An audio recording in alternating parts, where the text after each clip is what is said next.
And thank you so much for being here with us with my fourth episode 4 of Curated Talk, a new perspective with my friend, the extraordinary recruiter, Liz Capants. Oh, thank you, Jennie, for inviting me and for curating this event. Yes, Jennie and I have worked together we've known each other for a couple of years and have worked together more recently the past couple of months curating events. And she's also been working with a Freedom Frequency program initiative that, during the pandemic has really taken off for her. So we're excited. I'm a real estate agent here in Manhattan with Corcoran for the past 17 years.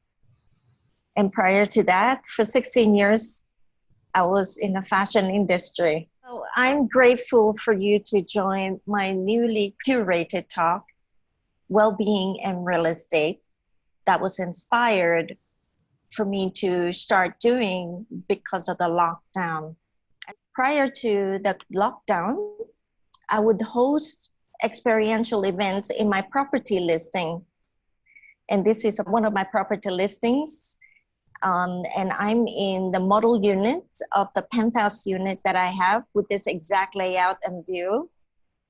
So because of the lockdown, I had to find ways to continue to connect to my network and to expand my network because we have a different experience now, relationship with ourselves, being at home, with facing our family every day. So relationships have changed over the past 3 months. I wrote a new series of program called Breakthroughimprints. It's all about being in our alignment to who we are, so we can have an expanded and richer experience in life. And it's a self-care work. It's about conscious living, about breaking through the imprints that are not helping anymore in our life, being in our potential.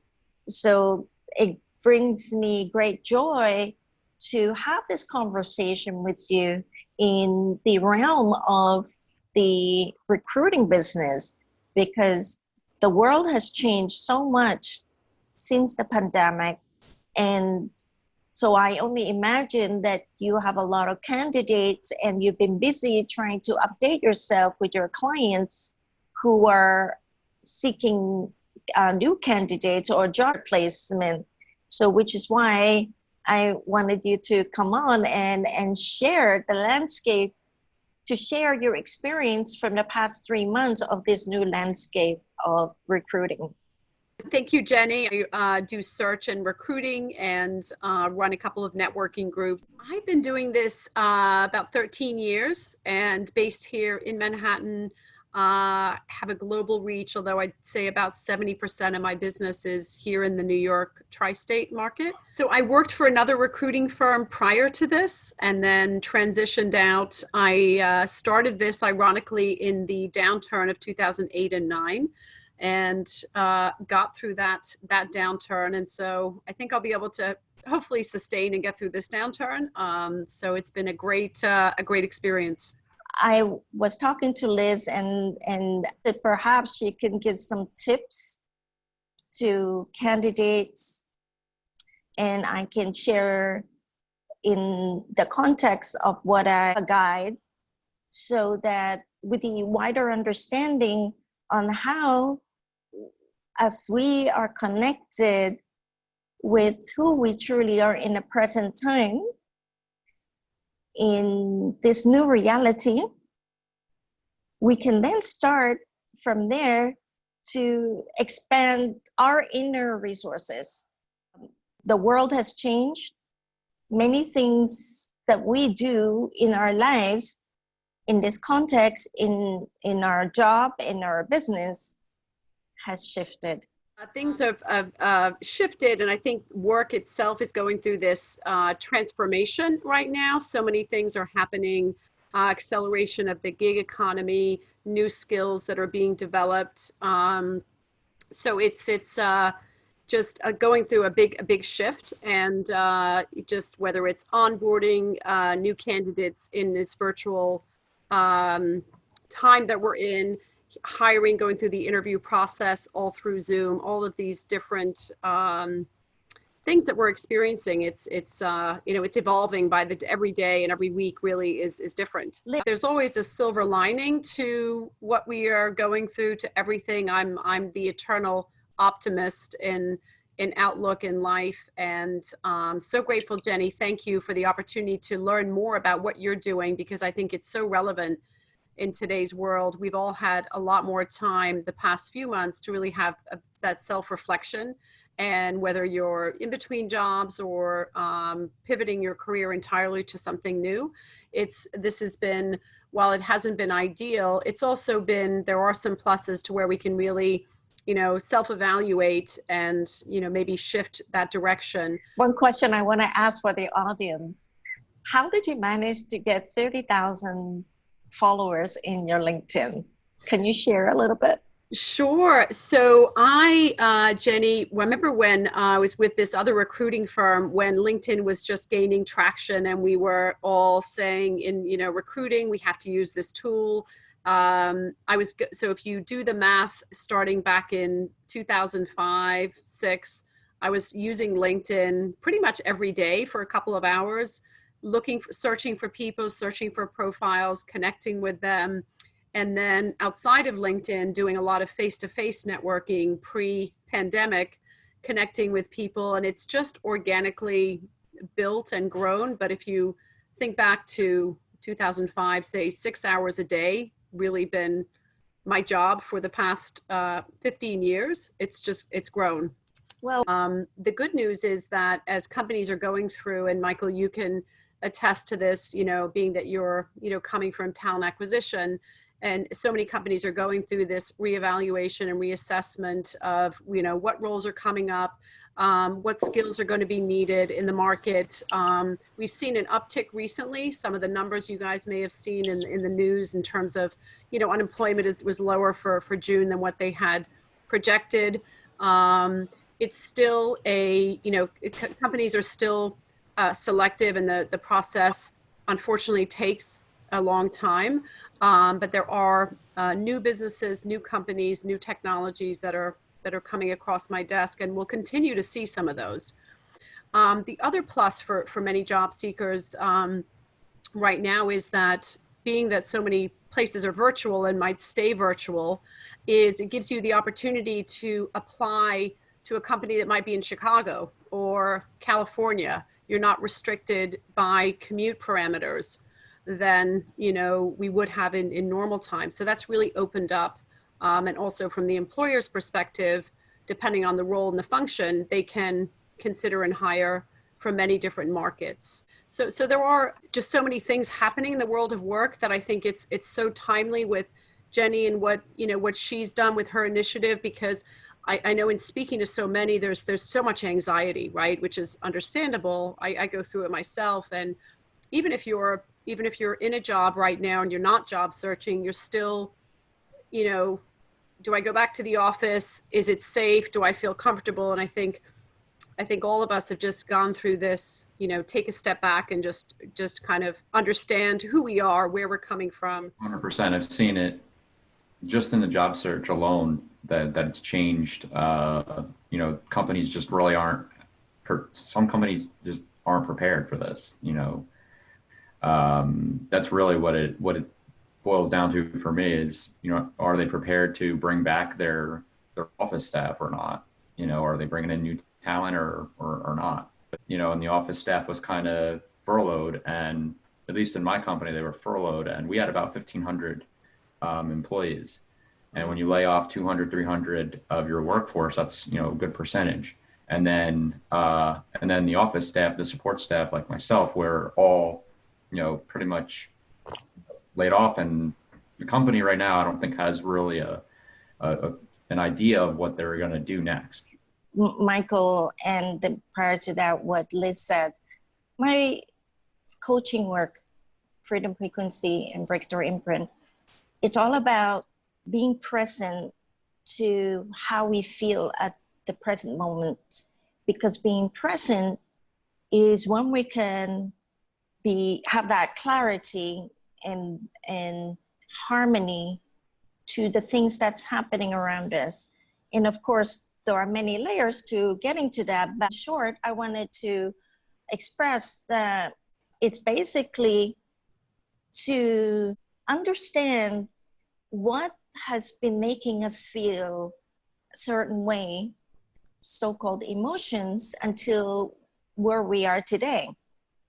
Today, we are a different person than we were 3 months ago because of all the new experiences that Mother Nature has forced us into, that many of us have started looking.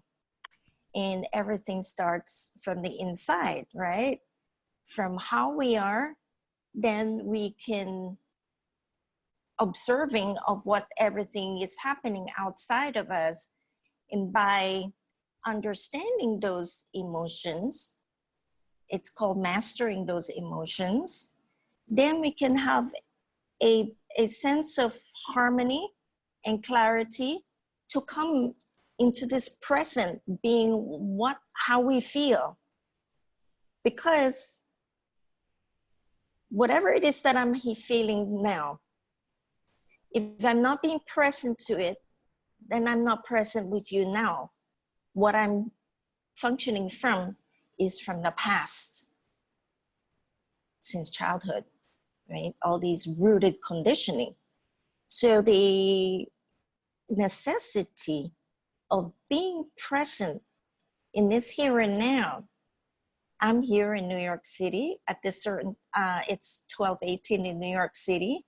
You are all in the present time of where you are in this instant moment. And as we, like Michael have said, it's put many people at ease. So being present to how this uneasement feels, what are the causes? What are the things that happened in my past, these trigger thoughts that is coming from our thinking mind? There's a necessity to assess why these would come up, to come to so-called what they call to peace with it, because these chatters, these worries or frustrations holds us back to move forward. And this is what I love talking about, being in alignment to who you are. It's because being in alignment right now to all the things that is happening in my life is this alignment in this present time. But if I'm not allowing myself to see what caused these in the past, then I am functioning from the past. And so this is a crucial basis of this way of being. This is the fundamental to self-care, to well-being, so that we can have a richer experience.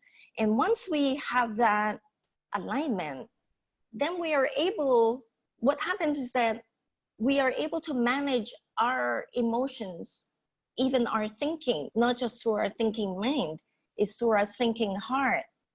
And what that could develop, what that could offer is that we learn to worry less, because worry does not help.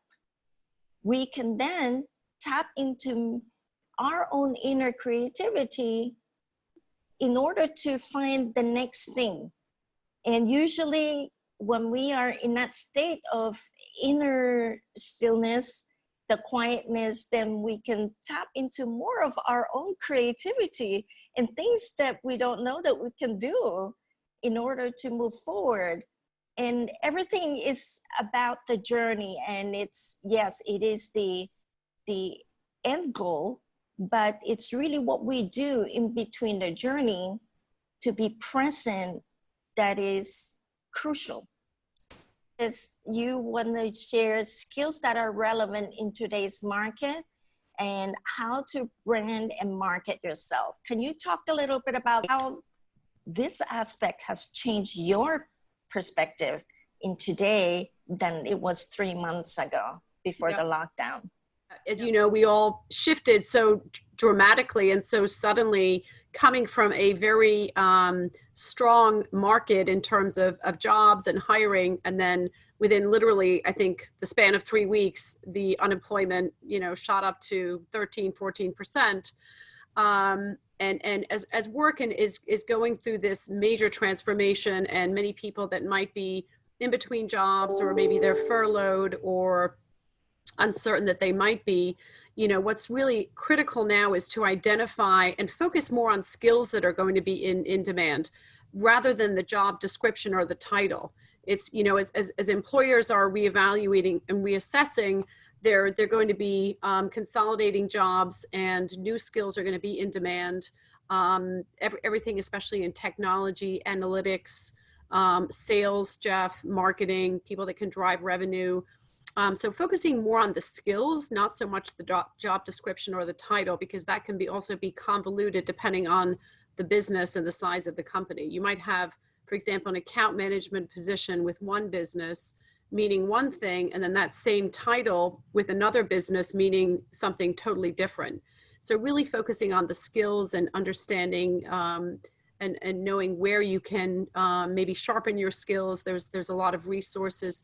I know Harvard University is offering all these online classes now at no cost, and I think a number of the other universities too are able to give that. So there are resources. It's also important to know, though, what is required and what may not be necessary. And then on the branding side, because the market now is so much more competitive, what I've been doing a lot of is working and engaging with candidates to really help them get their message and their branding concise and succinct, so that when they speak to prospective employers, they can clearly identify and communicate what they do. Oftentimes, I know you get to a point in your career where you've done so many things, it's hard to pull that all together and articulate that in a very concise way. So I've been doing a lot of that, working with candidates to help them stand out from the competition. It is competitive. And then, of course, leveraging your network at all times, or starting to build a network if you may not have that. For example, companies that are in the cleaning business are, now that everybody is sanitizing everything and hygiene, and there's a number of businesses that are related to cleaning that are, thriving and growing. New technologies in this virtual world that are coming up. So there's just, there's a lot happening. So it's just a matter of keeping your pulse on the market and continuing to do the networking, and also understand what skills you have today, but also what skills that you could develop, right, and work on as you're looking at some of these new opportunities. So talking about skills, I said earlier that being present is crucial. And there are many ways to be present. And there are techniques that, such as journaling. And one best technique is to spend time with yourself. It's called meditation. However, I want to say that the word meditation doesn't really jive well with people. I want to share with you that I'm actually Chinese from Hong Kong. I'm half Filipino. So the word meditation in Chinese is called 静坐. 静坐 means sitting quietly. That's all it means. But a lot of people in the Western world think that meditation is really something else. And meditation is crucial, or being with ourselves is crucial, to have that moment to gather ourselves, right? And to reflect, especially on the experiences that we have that caused us to look at to reflect during this lockdown, we are a very different person today than 3 months ago, for sure. There's no denying.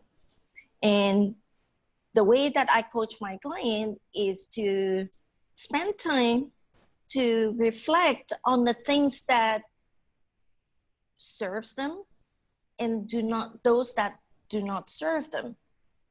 Because every day as human beings, we receive millions of information, and those information, some of them or many of them are not useful. And so we have to sit quietly and again, to really rest our brain, because again, neurologically, we are exercising so much. And what we need to do is to rest our physical body so that the information that's vibrating through us can also be released. Okay? And I was talking about skills. So what I suggest is to review their resume or their LinkedIn profile and read from your eyes, with your eyes from today, not 3 months ago or 6 months ago at the year end when we revisit our business plan or our resume. So read through it word by word and start saying, I want to change this word. This word is no longer who I am today. And shift. And those little shifts are the shifts that will make a huge difference for us to be, first is to be in alignment to who we are. And it brings us closer. This is the part of the journey. It brings us closer to where we want to be reaching in our career or our business with this new set of eyes. I just want to share some surveys on this, because I was telling Liz that this could be easier to understand to our guests today and to the people who might be listening in the future. The human brain, it is estimated that most humans only use 10% of our brain capacity. And 5%, only below 5%, we use it consciously. So there's this big gap. This is 5% that we are functioning from our subconscious and unconscious. Why is it important for self-care in this new relationship with ourselves? And now, since the lockdown, everybody started thinking about themselves. It's not about being selfish. It's about self-care and well-being. So the survey shows that people who are practicing well-being, there's a 27% decrease of sick days, 66% increase on productivity, and 67% prior to COVID, employers are very satisfied to the productivity of employees. And what the number one reason for the loss of productivity, 31% responded that it's due to mental illness. So now, mental illness can be many things. As we become present to what are causing us those stress and worries, that we can start clearing from ourselves and start doing that in order for us to open up to many more possibilities. And then what happens is that as we do this conscious work, as we start observing what are those patterns or conditioning that had been limiting us, that's causing us fatigue, mental illness, it said here, then it opens up our potential, our human potential, our unique potential. So rounding back to skills, once we practice doing that, then suddenly all these clogs and knots in our physical alignment, our frequency that I call it, it's tuned in to the present. Then this potential starts coming in relation to the skills. And there could be skills that today all of us could be better at today than 3 or 6 months ago or 2 years ago. So these are the tricks that I guide my clients to use, these steps to be in harmony with who they are today. You mentioned about the relevance of today's market. You and I talked about how you are coaching your candidates in order to finding the right ideal next job. Do you advise them to take further education or brush up certain skills? You mentioned a little bit about that earlier. Yeah, it might be relevant, but I think it's definitely, there's so many resources, many that don't cost anything, some that cost something. You know, how do you evaluate and assess what you might need or might not need, and just knowing what your options are out there.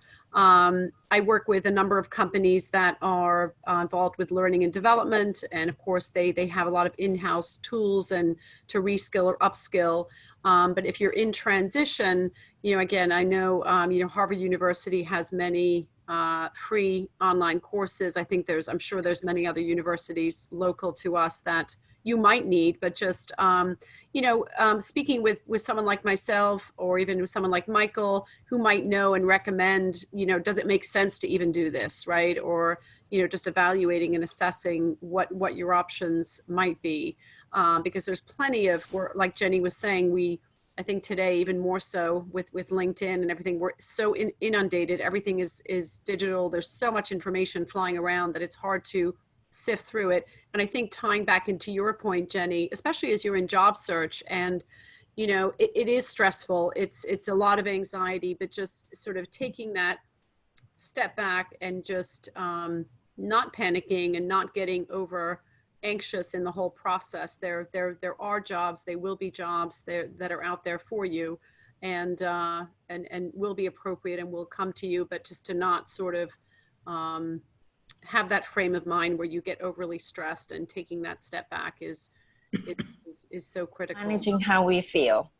100%. That's crucial. Yes, it is. And those stats are really pretty interesting. When Jennie was reading, it's and I know today, and just speaking with people as we're in technically phase 3 up here in New York area, Jeff, I know down by you, it's Texas is a little different, but here as we transition back, many people back in their offices, there's so much anxiety that is coming, with that just taking that step back and really, understanding where is that stemming from, and whether it's job searching or going back to your office is it just helps you kind of feel at peace with yourself so that you don't get to that point. A couple of things I wanted to add to this. 2018, Deloitte and Touche had a survey. It says here, they surveyed millennials. 19 out of 30 countries said that they do not think that they will be happier than their parents. So that says a lot. Why I'm mentioning this is because once we have our inner self managing our emotions, it's really because when we manage our emotions, then that means we have control. The control that people are talking about. It's really to manage how we feel and understanding why we are feeling the way we are. And the more we are in tune with that, the more we embrace all these things, we become whole and we become happier because we're fulfilled in life. And then once we are feeling that, we radiate this to those around us. All starts from us.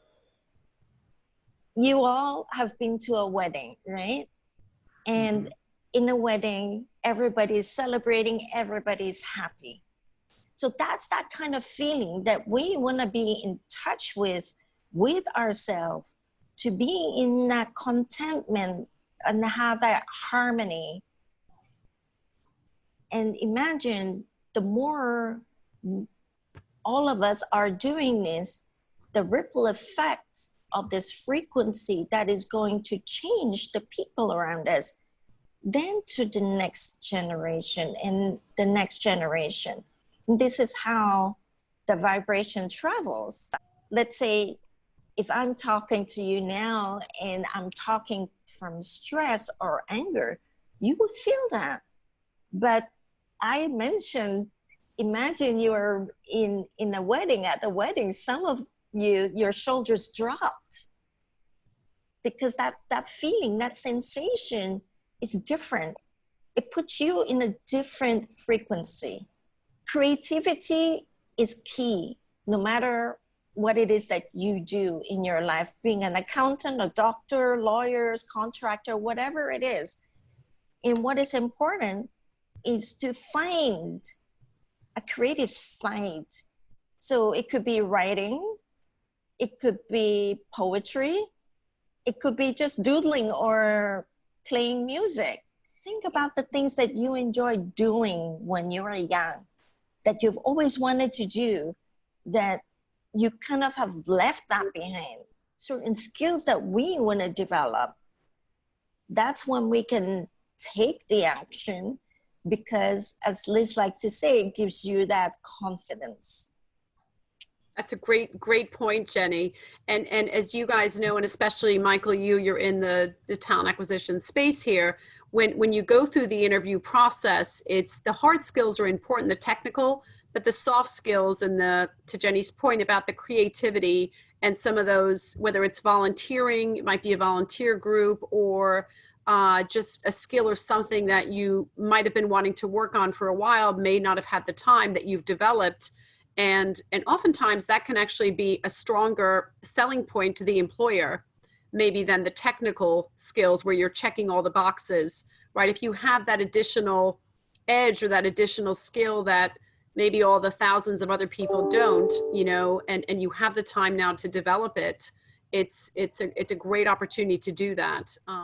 No, I mean, I pretty much when I was working at Kylie, I always stressed soft skills. I think soft skills are, especially adapting to a new position, adapting to a new environment, is extremely important. I think that goes with all of what's going on now.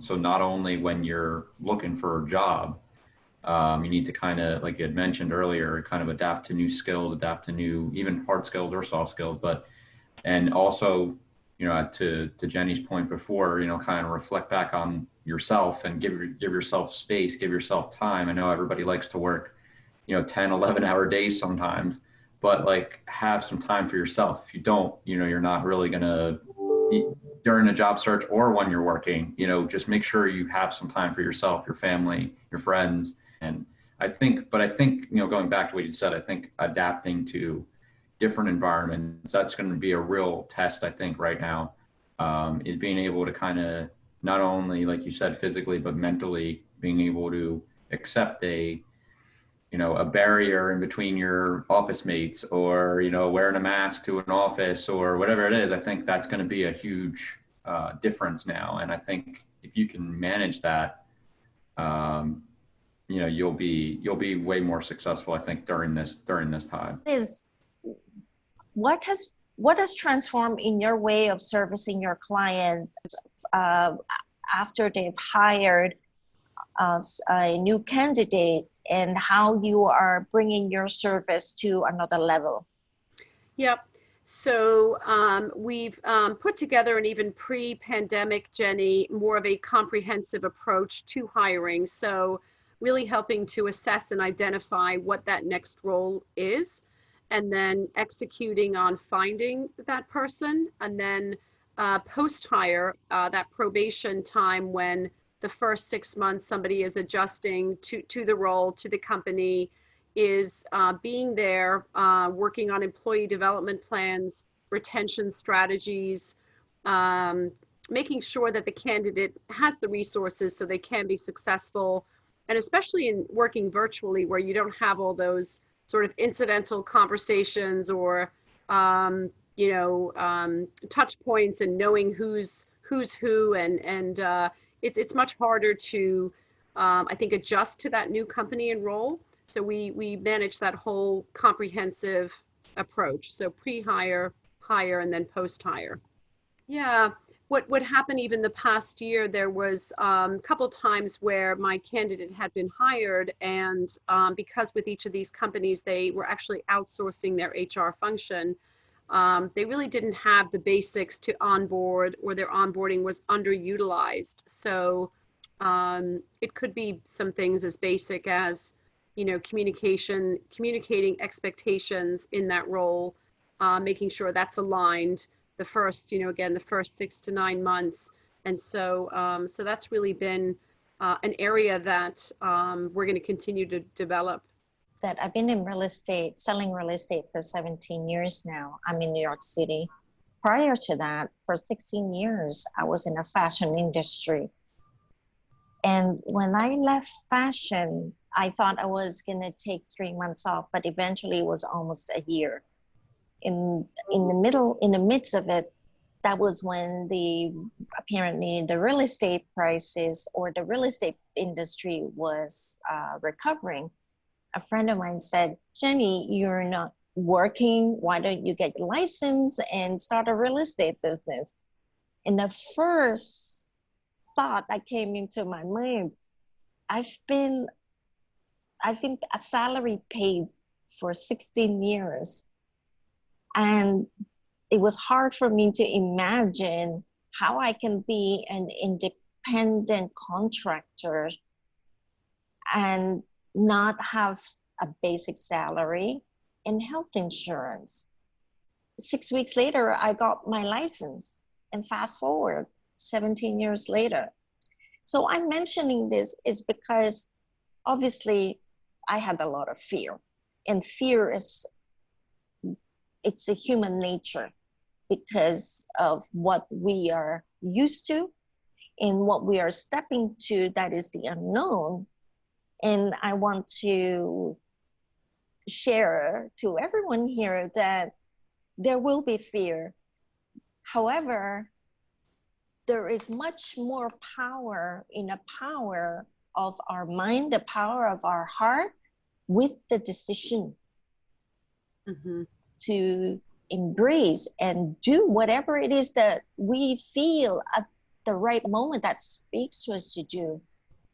But it's all by understanding what these fears are, by moving forward with the fear. We all know that there are certain things that we are afraid to do, but we do it anyway. In the same context with the job hunt, or if there's a desire to start a consulting business, to try out until you find the right full-time job. And that's exactly what I did. And 17 years later, I understand the world today is very different than what it was. But fear, it will always be there for the rest of our life. And to understand how to embrace our fear and to take back the power from the fear and have that control using the power of our mind and our heart to do what it is that we feel inside of us that we could do. It's a great story, Jennie. I love it. And it is just that confidence, that inner confidence that you can do whatever it is you choose to do, and really going for it. And then I would just add one, if you're doing that and going in that direction, which Jennie, I love your analogy, is also, having and building a support system around that, because it can be isolating if you're going to start a business or start something. And to really build again, going back to the network piece, which is so critical, whether you're job searching, starting that business, but having that network and that support, building that so you have a team around you is so essential. You're not at it alone. And I know through working with Jennie and part of this network that we have and we've built, it's really what's gotten myself through this this downturn, this pandemic, and knowing that we're in it together, different businesses, different backgrounds, but you really, we need to have and always build that support if we're doing that new venture. So yes, Liz, you said something really important.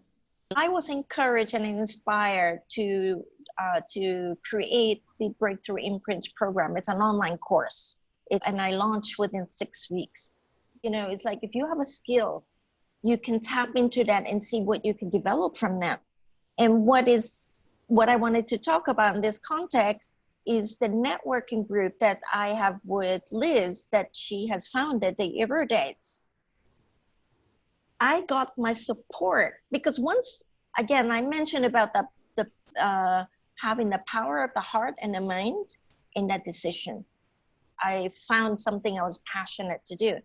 With the Everdates network, with the network that I have built over the past, since the lockdown with Liz, I got all this support from our fellow business network. So these are the inner resources that I was referring to earlier. Once you have that inside of you, what you want to do and take action to do it, then your inner resources will start connecting to the outer resources. It is so key. I know a lot of us are business owners, founders, or we might be in a position where we have to build a book of business, and whether it's financial services, financial advisor, or insurance. So, but it's really what has sustained myself and Jennie and the other people in the group. And we've actually bonded so much more just through this virtual world. And, it's, if you guys, I know Jeff, you do a lot of networking. I don't know about you, Michael, or Jan, or David, but it's always important to have, even if you're gainfully employed or if you're not, because you just never know, right? You never know. And you never know also where a resource or a lead or an idea might come from through the network. One of the huge pluses is just speaking with Jennie and some of the others is getting the creativity and getting the input on ideas and sharing ideas. And that, when you have ideas, they just kind of evolve and take off. And then before you know it, you have a new business or you have a new idea that's ready to go to market. And I commend Jennie for taking action as quickly as she did, really, given everything, the craziness that was happening in our world. And I know myself, I would go through, okay, I'm really positive because I am the eternal optimist. But then there were days where I would just be like, I would feel so helpless with what was going on. And Jennie really just took action, went for it. She was focused. She did it. She was motivated. And I just commend her. And I'm just so pleased with everything she's done. It's amazing to work with her and support her. Thank you. And for saying that. And then now I have a new niche in my real estate market to connect with people by producing these curated talk. Not just talk, but important talk about well-being. Because in this well-being, our physical body is our first home. And our physical home is our second body. So it's an extension of all of us. And then to a workplace, it's the other extension, because we spend so many hours in a day. We would love to open up the floor for our guests to be sharing your experience during the past 3 months. Thank you, Jennie. Thank you. So I've been in the middle of a search for quite some time. And there's one of the things that Liz mentioned and you mentioned, Jennie, is being sure that you're connecting with your network or re-networking. So I've been utilizing some past colleagues, friends, associates to say, do you know of anything that's going on that I might be a good fit for? So I would just say, utilize your network well. And Michael, you can probably acknowledge this. A lot of the hiring activity has been, the pause button has been pushed.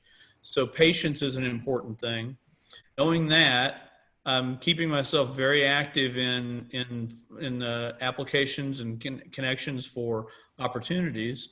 I would just say keep your faith, keep your patience, keep your graciousness, and the right thing will happen for you eventually. I've had a very varied career. I've been in many different industries, and all of the jobs that I've had have always just sort of happened at the right time in the right place. So I'm trying to keep that guiding principle while I'm looking for yet another opportunity. I've done really a lot of different things. I've been president of a lacrosse company. I've worked for an innovation company. I've done special events. I've worked for PR and marketing for pharmaceuticals. I've done a lot of different things. So my challenge through COVID has been to decide what is my new brand? What is my messaging now? What is my passion that I really want to follow? Because I'm trying to look at this as an opportunity rather than a disadvantage. So that's really what I've been spending my time on. The other thing I've been doing is listening to a lot of different webinars on different topics, really anything that I could get my ears on, because I think it's important that even if you're not working, that you surround yourself with business talk and business people. Mm-hmm. So that's really what I'm trying to do right now. Yeah, welcome, Vicki. Hi. The work that I do is really in system integration. So unlike being tethered to a particular industry, what I do is I bring multiple pieces of a solution together, including multiple companies if it requires that. So to give you an example, right now I'm doing some pro bono work with the New York University. And we are working on developing a plan for better food resiliency for the state of New York. And so to that end, we're looking at how can we integrate more urban agriculture into the city. That means that we have to bring together politicians, farmers, utility professionals, real estate professionals, and funders. Okay, and so my role is kind of the director of traffic among a very varied group, trying to make sure that everybody gets their voice heard and their contributions incorporated into the solution. But I've done the same thing with tech companies. I've done the same thing with putting together a plan for veterans. Although it sounds like those are very different things, they all require the exact same skills. It's just a different platform. Mm. Well, I would like it to be a little bit more inspiring with a paycheck. And we'll work on that, Vicki. We will. Yes, yes we will. One thing I shared in my last talk, what was really interesting, is that we human beings are service provider. That's really what life is all about. However, because we are conditioned to give, not that there's anything wrong with it, because that's what life is all about. But let's not forget, it's really sharing. We give and receive because we have to be nourished. Many times if we do something, we forget that we are in the equation. We're in the middle of the equation. Once we have that positioned right, which is the alignment, because everything that we're doing is coming from us, then we are not forgetting that we need to be paid as well as an exchange, energy exchange. So thanks for mentioning that, Vicki, because this is really important. I do that as well in my world because we forget. And how am I being nourished, and how am I being compensated in a way that I have been, giving? We cannot receive unless we are positioned in this equation ourselves. Just go with the flow. I think that's the best way to do it for right now. Just understand where companies are going. Do your research. Talk with whoever you need to that will help you out, and it's good to always have a good support network, whether it's family or friends, or, you know, obviously your business colleagues as well. You know, there are days that are, you know, obviously better than others. You know, I'm lucky to have a good support network at home. My wife has been just an incredible, just not letting me get down during this time. And it's just been awesome. She's been really amazing. Thank you, Thank you. Liz, for doing this, Oh, for this inspiring conversation, merging two worlds. yes. Thank you, Jennie. And thank you for the tour. Beautiful, beautiful tour there. Yeah. Great. And if you have a need for a recruiter, you all know Liz. If you have friends for real estate in New York City, I'm here. And anyone that could be interested for a group coaching or my online course, freedomfrequencynow.com. I just thank you guys all for joining and taking the time today. And thank you so much, Jennie, for this opportunity to collaborate with you. I hope that you guys found this helpful and you know, informative, and hopefully we can be a resource for you all going forward. I know some of you for a while, Jeff, and of course Vicky and Jan and Michael, and we hope to be a resource for you and to see you again in a couple of weeks. So Bye. bye. Thank you.